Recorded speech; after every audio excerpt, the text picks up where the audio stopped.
Hey, good evening, everybody, and happy Sunday night to everybody out there in Unlock the Middle Land. We are here on Sunday nights, as you know, delivering the best PD topics that we can think of that make us all just a little bit better in and outside of the classroom and within our leadership roles within our buildings. My name is Dean Packard. I'm the principal of Charlton Middle School in Charlton, Massachusetts. And alongside me, I've got my two good friends, my co-host here, Chris Starcheski, and I also have Josh Tovar. Which way is this going? This is going this way. It's going to go opposite of the camera that I'm looking at right here. It's so good to see you guys. Sunday nights are always special because we get an opportunity to dip into the pool, I should say, of just some great minds out there and just help us all learn. So, Chris, first and foremost, nice to see you. Same, man. We're doing really well tonight. Looking forward to this session coming up. You and I met this individual, earlier in the week when we were in a professional development activity, learning from her and others. And I'm just pretty fired up to have her on with us tonight. How are you, Josh? I'm doing great. Thank you very much. You know, we survived the blizzard of 2022 here in Texas. 1 inch of snow doesn't count as a blizzard in Texas. We're from New England, Texas, man. right? We used our 6 plows and some dirt there that we covered up for since last. That's awesome. Last snowstorm. But hey, Josh Tovar here, Memorial Pathway Academy, Garland, USA, Garland ISD, welcoming everybody to Unlock the Middle, making sure that we all grow together from our awesome speaker tonight. You know, the comments leading up to tonight was great. It's very exciting that we could all learn and make sure that we help our students. So let's start. I'm excited. Yeah, so am I. And I'll tell you what, that's 6 plows in the whole state of Texas, correct? Just checking. That's a big state. County. That's what I understand. All right. Fair enough. I totally get it. Yeah, Chris and I did have the distinct pleasure of actually watching our guest tonight in action. And we're really excited to bring her on because I'll tell you what, it was just what I needed the other day to get my mind recalibrated on the things that are very important to me. And that's making sure that the learning is taking place at the highest level and that kids are engaged. And that's the most important thing from any leadership chair. So, Chris, why don't you do the honors of reading a little bit of a bio, just get a little background, and then we'll bring her in. Well, hey, everybody. It's my pleasure to introduce to you all Dr. Lori McEwen. Her goal is really to help educators create classrooms and communities that have deep and joyful learning that occur every single day. She has a really strong belief that the approach of mastery-based learning can provide all students with a deep learning, engaging experience. And purpose, power, and partnership are keys to lasting and meaningful change. Dr. McEwen, how are you tonight? And welcome to Unlock the Middle. Thanks for having me. It was so nice to meet you guys, two of you, Dean and Chris, earlier in the week, and Josh just recently. So thanks for having me on. I'm excited for the topic. So let's not really hesitate here. Why don't you give the audience a little background of where you're from, what you do, your climb to being into this consultant business that you're in, and more importantly, with the passion behind what you do each and every day. Sure. All right. And I'll try not to take too long, so you guys can give me the cutoff because I've been around a long, been in education for more than 30 years, so it's a long time. So yeah, I started as a classroom teacher, but I knew, early on I wanted to go into administration. As a matter of fact, like my goal as a high school senior was to be a superintendent of schools. And that was all about equity and just thinking that was the power seat to make change, right? In school, especially, like I said, around areas of equity. So I taught in primarily in Taunton, Mass. For 5 years at a middle school, the only low income Title I middle school in Taunton. And then after that, a few years after that, I became an assistant principal up in Derry, New Hampshire. And I took some time off to get my degree, my doctorate, have children, consult. And then I went back to school administration. We moved to Rhode Island, and that was where I was really able to do some of this work around mastery learning. So in Rhode Island, I left the traditional public school world and took a leap of faith to go be the director of academics at a charter school network. And that charter school did not yet have a high school. They were building towards it. And so one of my jobs was to, provide the direction to start up the new high school. And at that point, I was pretty deep into mastery learning. And so we had a grant, a next gen grant. We could combine technology with that. And that was where we went. And from there, I left to go be the chief academic officer in Providence, Rhode Island. And in Providence, we got another great grant from the Carnegie Foundation to build 2 small mastery-based high schools from scratch. So to have that experience, 3 separate experiences creating small high schools from scratch was really meaningful, and it gave me an area of leverage to really help promote mastery learning. From Providence, I went to be the assistant superintendent in North Attleboro, Mass, a place where we weren't yet talking about mastery, but focusing a lot on SEL, which I think we might talk about a little bit later, and seeing how those two went together. And then in 2019, I said, there are parts of my job I love and parts that I don't, and I'm just going to do all the stuff I love. And I'm able to make a great, living and worthwhile living as a consultant. So I love it. I get to meet people like you. I get to, talk about the stuff that I love, and work with schools and districts all over the country. So that's how I ended up where I am. Awesome. Lori, I'm sitting here listening to your passion and your voice and focusing on what you love to do. The background in mastery-based learning is really exceptional. And, we think about, how we can really engage educators and students in the idea of deep and joyful learning. If you could talk about that foundational concept, how do we get there? And well, maybe not tonight, because it'll probably take hours and days to talk about that, but deep and joyful learning. Just the topic, rip it apart. So, I think the way I came to that frame, so a lot of the work around deep learning, Jalmita, Sarah Fine, right around deeper learning. There's, I'm fortunate to do some work with Ted Dintersmith, who wrote the fantastic book, What Schools Could Be. And Ted went all over the country to look at schools that were being innovative. And he did a documentary on High Tech High, right? And basically, this idea of looking at new ways of student learning so that they can get to deep learning, so that, it's not this breadth, but real depth. I also, around the same time became really enamored of the Hewlett Foundation's concept of deep learning. And one of those is the mastery of core academic content, right? So that's part of their 6-pronged approach to deep learning. So all of that was like, learning has to be different. It has to be deep. It has to be meaningful. Kids have to apply and transfer their learning, right? But it also needs to be joyful. And so, at the same time, as I'm sure you guys do as principals, you're always talking about engagement in the classroom. And I bet your teachers are always talking about engagement in the classroom.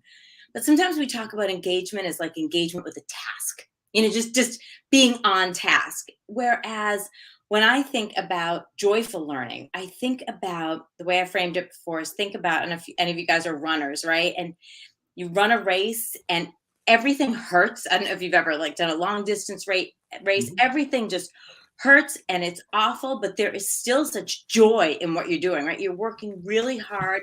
You're trying your best. Things aren't feeling comfortable, right? But that you're growing and it's great. And so to me, that is the joyful component. And we marry them and we'll talk about this in a little bit, mastery learning, when we help students to be really aware about what it is they should know and be able to do, and where they are in relation to that, and then help them set goals where they're going to, really work hard, let their brains hurt, but have such joy making meaning and transfer. So that's the way I think of it. Awesome. So right now, it's all about engaging the kids, especially after the detachment that they've had with being at home, and then that virtual face-to-face, and now face-to-face in some areas virtual. It's all about engaging the kids back in the academic aspect of it, because you know what, I every Saturday and Sunday I hear a bunch of podcasts about engaging the kids, but it always starts with that whole connection, and the whole connecting with the kid, So part of this has an aspect of SEL, mm-hmm. Engage fully to make sure that the engagement is there. So what does it look like with the SEL component? Thank you. So in getting ready to come on here, and I was thinking about these two things. So I wrote a post about that, which I threw up on my blog and put out on Twitter today. And other people probably said the same thing better. But, we're thinking about social emotional learning, right? We're thinking about, let me see if I get them all. Self-awareness, self-management, social awareness, responsible decision-making skills, and I'm missing the fifth of the castle wheel. It'll come to me. Yeah. Right? But when we think about three of those, self-awareness, self-management, responsible decision-making, those are like student-owned, self-owned components of social emotional learning. And the purpose of social emotional learning is partially, right, to help kids just create relationships with one another. But those relationships allow us to make meaning.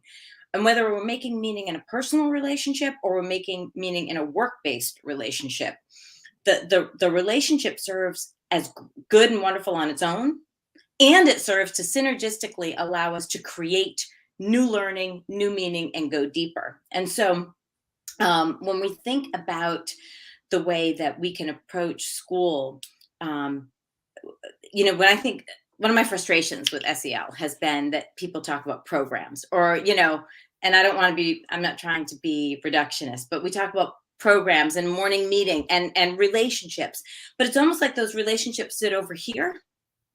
And then the black box of education is over here and we're not unwrapping it. So when SEL is done right, and SEL, people really get into it, CASEL, the Collaborative for Academic and Social Emotional Learning. And we can't forget that it is academic and social emotional learning, and that they are in service to one another, right? When we grow academically and we understand content and academic skills, that applies to the way we approach other folks to keep growing those ideas and that learning.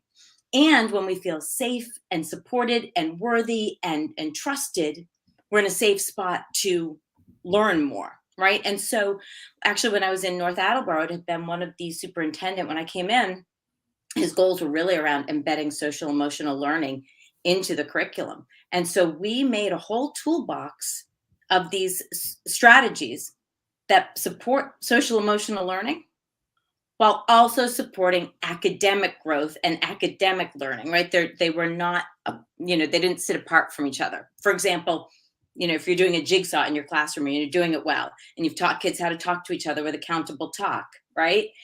They take all of those skills and then they take them to a reading and they apply them and they make meaning. So super simplistic way of thinking about it, but the two serve one another. So let's look at it this way, from a student ownership standpoint, mastery-based learning. One of the goals from an administrative end is how to ensure that every student has buy-in on what they're learning and how they're learning. It's a very difficult task to do. We do a lot of short-term goal planning and long-term goal planning throughout the year, just so they can have finite things that they're looking at. But from a mastery-based lens, how do you promote that student ownership with the overall learning? What does that look like? Yeah, so first of all, and I think we talked about this a little bit in our workshop earlier this week, there are ways that we can and should really be leveraging technology to help with that. So when you're talking about goal setting, right, we're setting goals based on how far we are from mastering a standard, right, or a competency. And some of those competencies are habits of mind competencies as well, right? But we're setting the goals based on that. So first, students fully understand how close they are to the goal. So I've done the analogy of driving a car, right? Because it's simple and we all know it. So if you're driving a car, and first of all, we've really hooked you into what's great about driving a car, and we've pulled in your own experience with it, and we've asked you what you want to do with having a license and where you would go if you had one and how your life would change, right? So it's all exciting to do it. And we know it taps into your independence. And you don't do well on your driver's exam, or you don't do well in a lesson because you can't do a 3-point turn. So now you're sent home with, do you understand what you were supposed to do? Do you understand why you weren't there?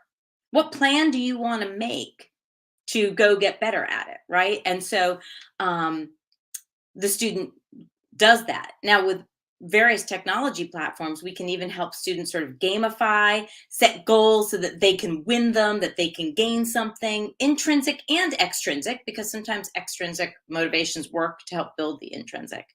But in mastery learning, I guess what's most essential in that analogy with the driver's license, right? Students all know what it is they're supposed to know and be able to do when they go take the driver's test. And we have for a long time pretended like tests are secret, right? Or an assessment is secret. Like we're going to learn things and we're going to talk about them in class. And maybe that will be on a test. And maybe it won't. And maybe if you give a certain response, I'll mark it high. And maybe I won't. Whereas in a mastery system, all of this is transparent, right? And the students know. And so that knowledge and that transparency helps build that sense of ownership, right? Because I'm very clear on what I need to do. I've had lots of conversations about it. I'm getting regular feedback about what's going well and what isn't. And now I can make some decisions about how to own my learning. I can't make decisions about whether or not to learn it, right? Do four, if you're fans of like the PLC work, they were whatever it takes philosophy. We don't allow students to decide they're going to, maybe I just won't take the test. Maybe I just won't get my license. No, we've all determined this is essential. This is important. You will learn it. We're going to give you some choice and voice in how you get there, but we're not giving up on you. And that's also why mastery learning is this culture of really high expectations, because we simply do not allow students to fail. It's a paradigm shift from an assessment point of view, which I really like. And it's something that I'd love to dig in more with you, but I know we don't have it as one of our bullets. Maybe I'll surprise you with that at the end. That's fine. But how do you change that assessment mindset? Yeah. At the end, there's no gotcha here. It's all about the holistic learning. Right. And you know what? That would make it, I don't want to say it would gain greater access points for students. And with those greater access points, you have a more love of learning and you have a greater range to want to be there. So I'll be quiet for a second, Chris. Yeah, thanks, Dean. Dean sometimes goes, and that's a good thing because we've got a lot of ideas that we really want to, capture. When I'm sitting down thinking about student agency and student ownership, one of the most important elements, like you mentioned earlier, is student engagement. Yeah, and we can look at student engagement as compliant, going along with the task and being able to identify what the learning objective of the lesson is and being able to express their understanding. But at a deeper level, student engagement is so much more. You talked about it a bit when we talked about deep and joyful learning. We talked about it a bit when you talked about the goal setting, knowing where kids stood against that mastery. But if you could just kind of rip into the ideas of student engagement in that middle school classroom, how do you really differentiate between the compliant student engagement and high-flying student engagement that kids are really owning that learning? What types of things do we notice and see? Well, we ask them, right? So I don't know if you're familiar with instructional rounds, if you've ever done those. And when we go through and we do rounds, we'll ask the students, what are you working on and why are you doing it, right? So when they can tell you why they're doing it, that's one level of engagement. But the other goes back to what we were just talking about with Dean, this idea of choice and voice, right? And that is also, Dean, that's why assessment can be, we assume there's one assessment, right?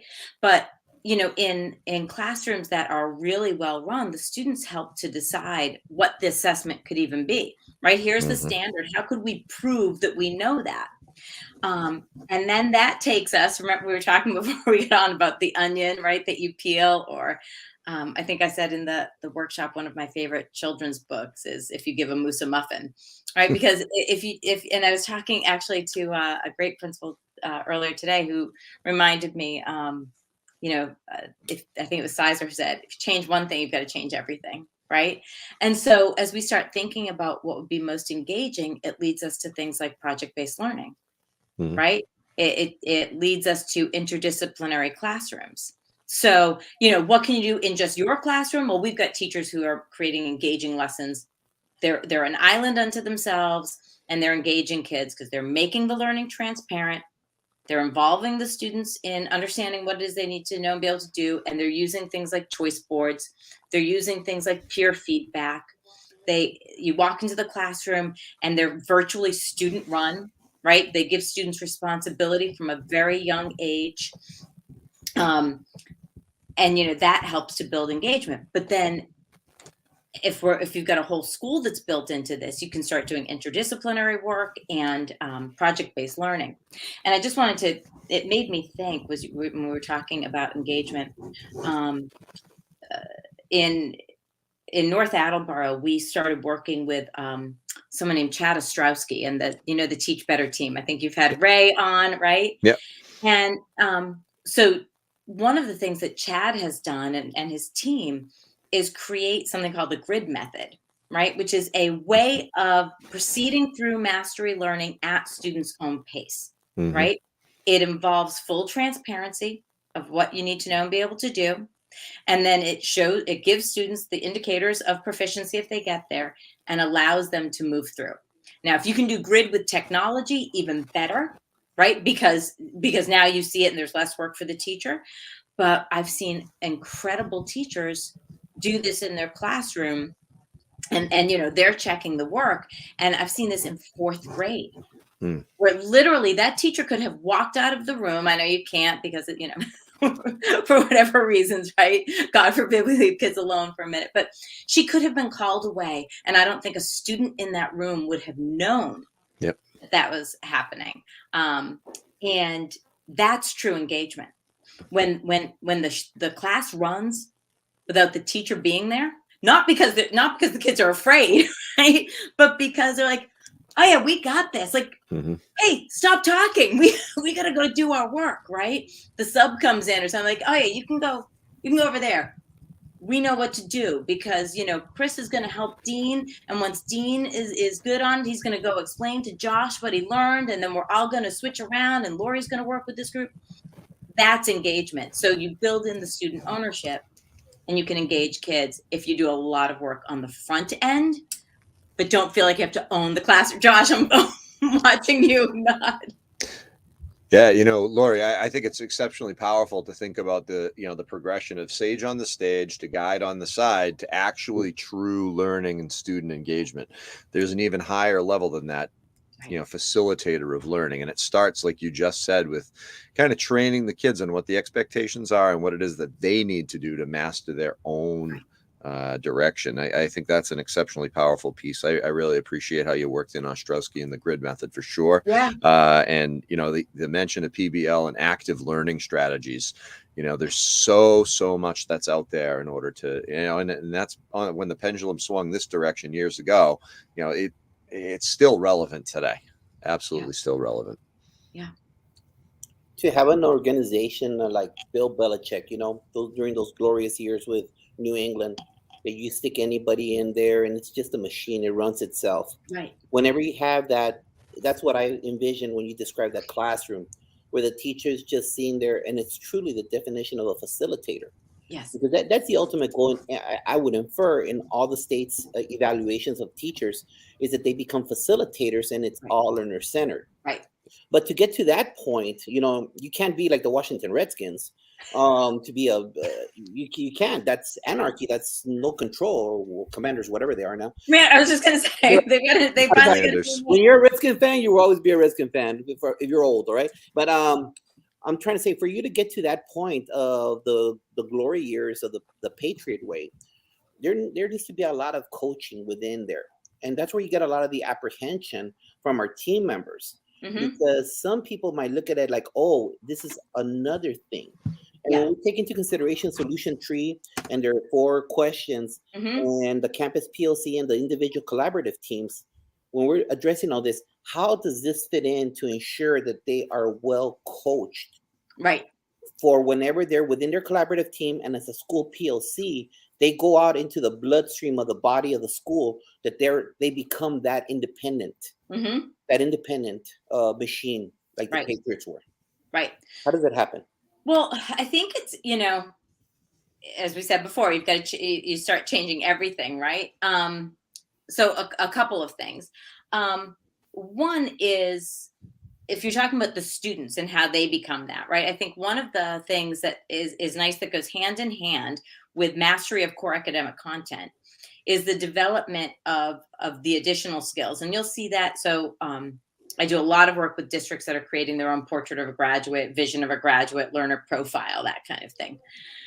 But when you do that, you also develop, so you have a portrait of a graduate or portrait of a learner, right? The student competencies, but then also the educator competencies and even like the school competencies or the leader competencies, right? So if the students are going to act one way and behave one way, then what else has to change, right? So for example, if we want students to take ownership of their learning, build a growth mindset, get excited about persevering, right, through challenges, we cannot have a traditional grading system with a grading marking system where you fail at the end of a quarter or everything gets averaged. We cannot say to children, please try hard and have a growth mindset, and this is what matters. And we've got nice posters. Oh, I'm sorry, you learned it on Wednesday. The test was Tuesday. Well, you can try again, but for half credit. Like, so let's stop, that's what I think I said in my post today too. Let's not pretend that we care about really developing these skills if we're going to stay married to some of the status quo kinds of pieces, right? The other thing is things like, how are we, if we're trying to create independent learners, thinkers, critical thinkers, and we have, silent lunches or silent hallways, or, we haven't, engaged with any sort of restorative practices in our discipline policies, right? So it's a one strike and you're out. Or we don't invite students to help make up the rules of the school, right? We don't have them, they can help monitor a hallway, make sure there isn't litter being thrown around. Like, they can help take care of and take ownership in those places too. So I guess the short but very long answer, Josh, what you're asking is, if we're going to change one thing, right, we have to change everything. We have to be willing to question every single element of the status quo. If we say we actually believe that students should know and be able to do these things, and those things, again, are curriculum oriented, academic things, and possession of certain 21st century skills, portrait or graduate skills. If we really, really, really believe that, then what do we as adults have to stop doing and start doing to make that happen? So that's one answer. I've got other thoughts about structures in the whole school and district, but I'll stop now. Who would you see the catalyst to that? Would it be someone sitting in our chairs? Would we be the ones that would begin that? Is that someone that would be my boss, my superintendent? Who would you foresee would bring that change? Well, I want to draw my little circle for you, right? Can you see there is the circle of influence and the circle of control, if you know Covey, right? So, every single one of us is the catalyst, right? I know that's overly simplified, but we are all the catalyst. So the teacher who says, I'd love to do that, but nobody else is, or I haven't gotten permission. I mean, I never asked for permission to do anything ever, nor have I seen all that many people get in trouble if they go afield, right? They try their own thing. So yes, the educational system is afraid of this unknown, and we're all sort of afraid of being the first one to try something. But if I'm a teacher, I can turn to the person who teaches next to me if I know that person has the same mindset. And I can say, hey, what do you think about building a unit this way, trying this, doing this at just our team level? That's a catalyst, right? And then sharing it with others. If you're the principal, you've got a lot of leverage, obviously, to make things happen. And it means you have to confront everything that's coming down on you, right? You're a buffer for policy. I teach an instructional leadership course at Boston College, and we talk about that with policy and the leader's role in being a buffer. So the way that you take things from district, state, school board, and don't necessarily defy it, but shape it, right, to help your teachers to still grow and or speak out when you can, that makes a difference. But truly, Josh, there's so much of this that has to happen at the school board level and the superintendent level and the state level. But again, how do we grow? So, you take the inner circle and that's everything you control, like my drawing. But as you grow the stuff in your inner circle, it gets bigger and bigger and bigger, and you influence more. So one of the things we have been so bad at in education is opening up that black box and letting other people in and having real, authentic conversations about what's happening. So imagine if we were doing something new and we brought parents in to look at it. We brought students from other grades in to look at it. We brought teachers from another school in. We brought our school board members in to say, hey, I used to sit on a school committee, so going in and seeing the context could be really eye-opening for me when I was going to create or vote on policy. So there are ways for all of us to be a catalyst. If we're always waiting for somebody to give us permission, we won't get it done. And I would say just grow where you are as responsibly, as safely as you can. What if we ran public education like a Fortune 500 company, and we had to redefine?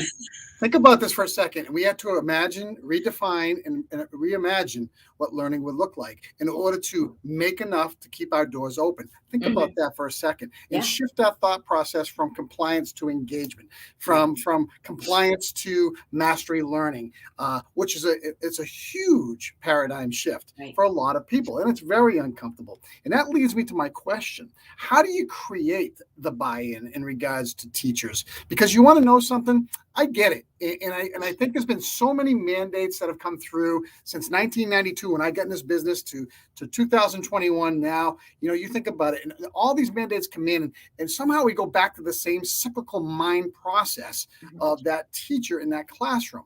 It's okay to take that risk to do something different. It's okay to make those kids feel special. We are responsible to do that. But as a holistic viewpoint, how do you create that buy-in from your lens? So I did this once, and I'm not saying I did it right. But when I was at the charter and we were building up the high school, and full disclosure, I don't think they've stayed with the approach to grading all the way through. I think it shifted a little bit. I don't think it's reverted completely, but I know that there were some, bumps in the road, as there will be with anything, right? But one is to just do it, right? If you build it, they will come. So I had the luxury of being in a place where we could just rip off the Band-Aid, where I was able to say, look, if we're going to do this at the high school, and we'd already determined we were going to do it at the high school. And it was, I want to say, spring. So the kids who would start high school in 9th grade, it was spring before they went into 8th grade, spring of their 7th grade. And I said, you know what? If we're going to do this at the high school, I think we have to prepare the kids and the teachers in 8th grade, which means we've got a few months to figure out a standards-based system and just do it. And the way I got buy-in, because I was probably the only person in the organization who was hook, line, and sinker into this, right? And I had somehow still gotten the job to lead this, even though I came with a somewhat different philosophy. And I think the reason that people bought in, we did a lot of reading, we did a lot of thinking, we did a lot of text-based protocols. And then once we had enough of a critical mass of people who said, yeah, let's do it, we also figured out, how can we do this in ways that our teachers, we can make it as simple for them as possible, right? And so I would say there are also programs that you can use that help with when we were doing it, we were still grading in Excel sheets, right? So we were trying to every time a student took a formative assessment, we were replacing it. And, that was a lot of work for people. But we had somebody in charge of that who created a spreadsheet that he could help them manage. So, but it was a lot of reading and thinking and talking and allowing, and this is not easy for me, allowing all the yeah buts, and allowing teachers to talk to each other about the yeah buts and not have me answer it, because I was not sitting where they were sitting. I was not afraid of the same things that they were afraid of. I wasn't stressed about the same things that they were stressed about. Only they could answer each other's questions. So we did it via a lot of protocol discussions, readings, thinking, going to see other people who'd done it, and agreeing that there would be regular check-ins of how's it going and what else do we need to do. So I think, you guys are all great leaders. You know how to help and support people with that kind of thinking. But I think you have to also allow that they're all going to be on their own timeline, and determine when you're going to say, we're going to go and check in with the rest of you. And some of you are going to not want to be here because of what we do. This isn't going to work for all of you, and that's okay. And how do we create a culture where that's not a failure?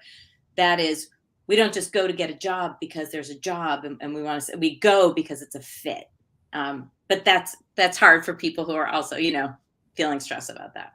And Lori, one quick question, and I'll walk away for a second. How do you embed skills through multiple curriculum areas? So you talk about mastery-based learning, okay? Mm-hmm. And now the skills that we're looking for, the reading, the writing, the comprehension, the critical thinking, and all that stuff, what does that look like from a mastery lens? Obviously, those skills are going to be somehow embedded in there. So when you start talking about that, you're talking about interdisciplinary. I got it. You can have that communication from your PLCs and start going from there. But where does skill development actually come into play with mastery-based learning?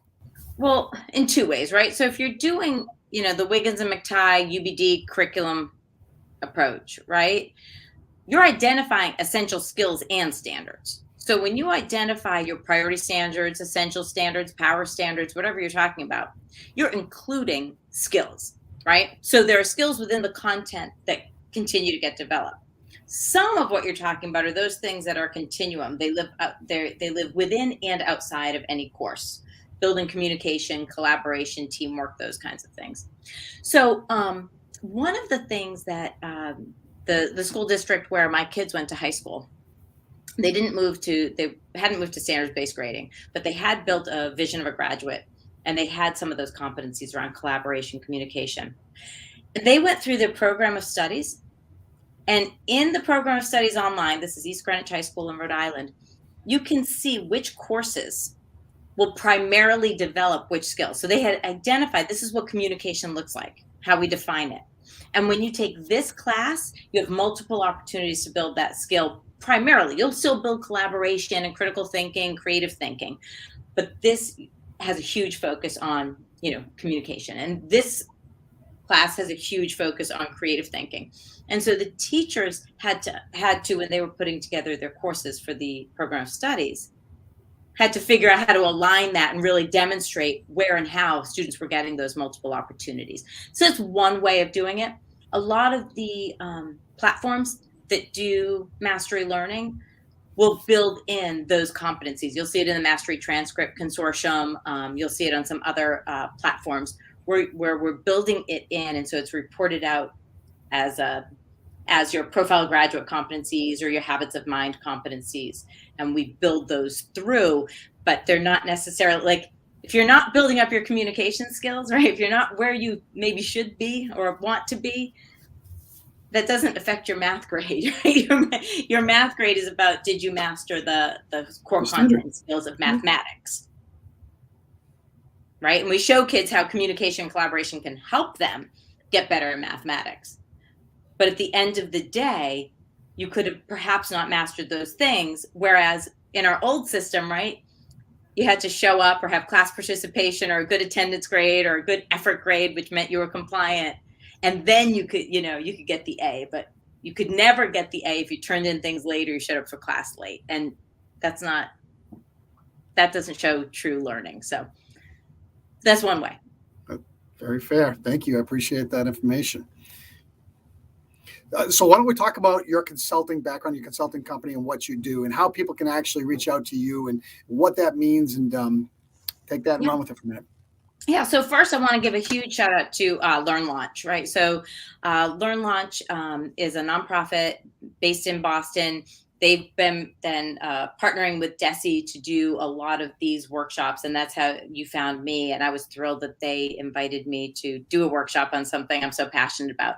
And I do some other work with them. So I would encourage you to check out Learn Launch and see the great work that they do. And if you're a Massachusetts educator, look at the workshops they're providing. My own website is lorimckewen.com, so I can be reached that way. Currently, I'm doing strategic planning with districts and really trying to help think about the systems and structures that help support some of these things. And I love doing that. So those are a couple of ways that you can find me. I think you probably have the information for my site. Yeah, we'll definitely put it up there on Unlock the Middle's Twitter link, related to this. And, when we blast this out again, we'll definitely reference those sites for you. Awesome. Great resources that you have compiled for no doubt.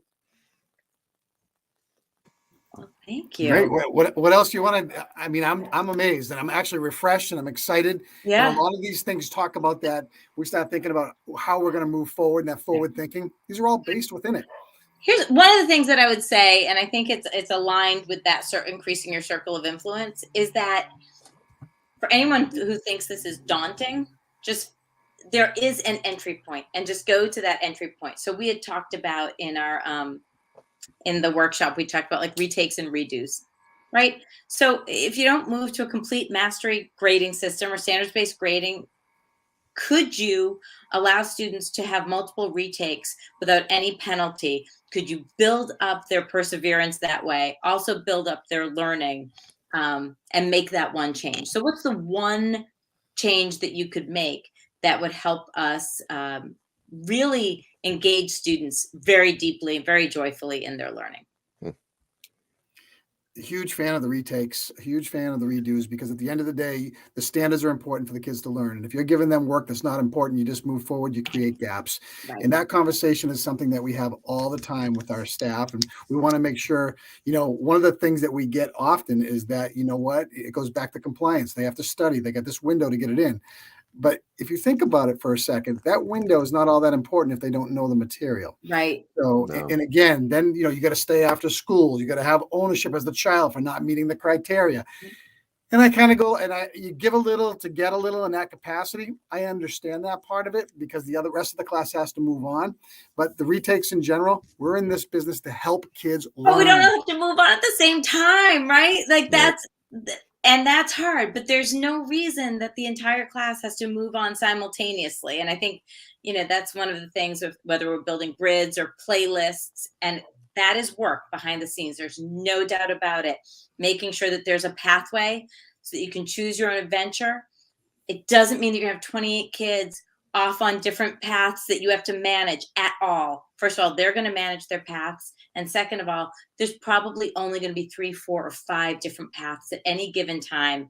And you can still bring them all together for rich discussions and rich projects. I think what we need is more examples of where it's happening and visions of what it could look like. And that will help people feel really comfortable. And we can absolve them of this feeling that they have to teach responsibility. We can do that, but we can also have the grade be separate. And it's, I think it's a great relief to teachers. And the one other resource that the shout out would be Catlin Tucker. So if you're in the secondary realm, Dr. Catlin Tucker's work is amazing. And she's similar to Robin Jackson, that whole never work harder than your students. You can really build in this system a way that you're not working harder than your kids, and you're all kind of working deeply and joyfully. It can happen. Well, I can't wait to continue this conversation because I'd love to talk to you about differentiation too. And that could go off in a million different ways. Absolutely. A million different pieces. So, Chris.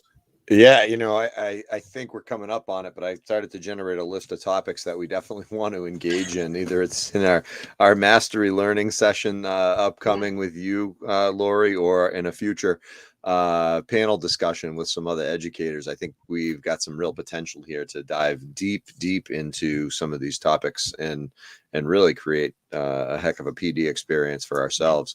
Well, hey, everybody out there, we're coming up on 45 minutes tonight. It is coming off of a whirlwind discussion with Dr. Lori McEwen on mastery-based learning. We learned a heck of a lot tonight. There's still so much more out there. Be sure to check out her resources. Check them out up on our website. Check them out when you get to Lori's site as well. Tremendous opportunity for learning and growth. On behalf of Dean, Josh, and Dr. McEwen, be well, everybody. Enjoy the week ahead and keep on learning. Thank you. Stay